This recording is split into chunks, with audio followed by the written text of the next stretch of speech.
Hello everybody, as you may or may not know, this here is the Asus Zenbook UX31A. Now there are two variations, there's a UX31A and 3L.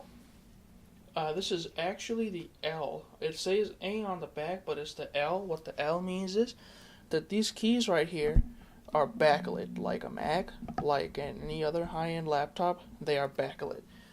And you can tell because there's a little, right up there, there's two little buttons which control keyboard backlighting. And this is a Windows laptop.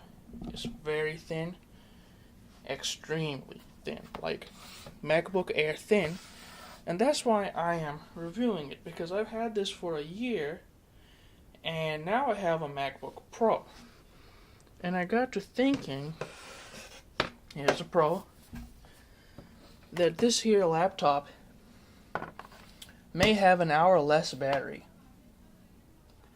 but it has a more powerful processor, more RAM, more graphics RAM, or graphics capability, is thinner and lighter and $100 cheaper.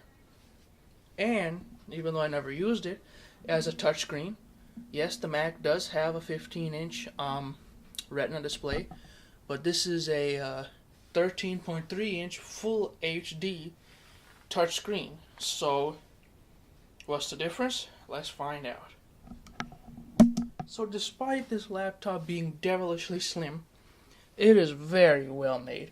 The top is aluminum, and it's a very shiny, nice aluminum. As you can see, it has little circle patterns in it. I hope the camera can catch that. Of course, it's Asus Zenbook UX31A, 31L technically. Yeah, see, it says L on there. I'm so sorry.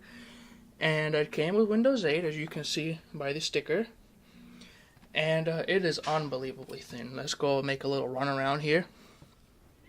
On the left side, we have the power port, a USB 3 port, which doubles as USB 2, of course, a display port / Thunderbolt, and yes, those are the same. I've used my Thunderbolt with my display port, and a micro HDMI, and a little blinky LED, that tells you if the laptop is still on or not. And that's very important, this laptop, because it has a hybrid sleep, where if you close the lid for more than an hour, it'll go into hybrid sleep, and theoretically it will stay asleep for 2 days. And here on the left side of the laptop, we have another USB 3 port, which doubles as USB 2, a 3.5mm headphone jack, and a micro SD slot. And it's nice how they moved up the micro SD slot to make the computer thinner, but that does mean that you get one less SD card, as I believe one less USB slot, as I believe the last model had 3, and this only has 2. Now back to the thickness for a second. You can see it's very thin. Even to the thickest point, even that is very thin. So I'm going to put next to it my Galaxy Note 3 now. Yes, I know Note 3 is a little old. I'm a Samsung fan, so it'll take me a while to give this up. But as you can see, it is it's very thin. Again, I can put the MacBook Pro next to it and show you. Okay, so this right here is a slightly older MacBook Pro. As my friends, I really do not know what year it is, but it's the older one, the one that still has a little light here and a CD slot. So that is the older MacBook Pro 13-inch, and here is the 15-inch MacBook Pro late 2013 that I have. No CD slot, of course. And they don't look that much different, but let me tell you, mine is a lot thinner. Trust me, it is a lot thinner. And then both of them look just fat compared to this. Not only that, but this is significantly lighter than both of them.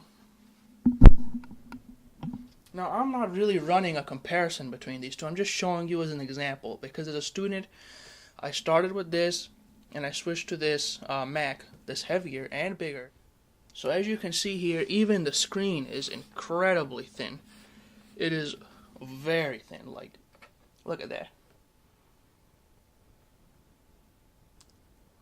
There we go. That's very thin.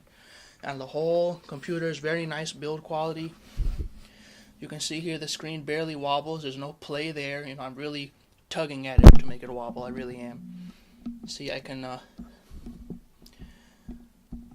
you know, brush my finger across it. Barely wobbles at all. Now onto the actual computer. It is very fast, and as you can see, it's a very nice reflective screen, as you can practically see my belly through it. And so onto the actual computer system. It is very fast, as I would like to demonstrate. So I just turned it on.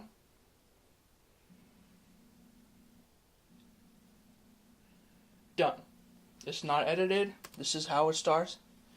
And I gave this computer to my dad since he wanted something lighter, so I no longer have a log on. But yeah, it's super fast. SSD makes it lightning fast, although it is only 128 gigs. Okay, now you can see the display is very nice. It's very nice colors, very poppy, very colorful. Everything is just crisp. Now here I've got it out. This is a quad-core Intel i5 with 1.6 gigahertz that can be overclocked to 2.3. I typically find it automatically running at like 2. So, you know, it's a pretty good amount, and it's 8 gigs of RAM. It's a pretty snappy computer, and as you can see here, the touchscreen is, if you're a touchscreen person, is kind of a benefit over Mac. I don't really care much for touchscreen, but you know, if you do, that's there for you. For me, the main thing I'm trying to preach is just how good of a laptop this is for students, specifically college students, because one, it's light, almost as light as a MacBook Air. Two, it's about $100 cheaper than a MacBook Air and a few $100s cheaper than a MacBook Pro.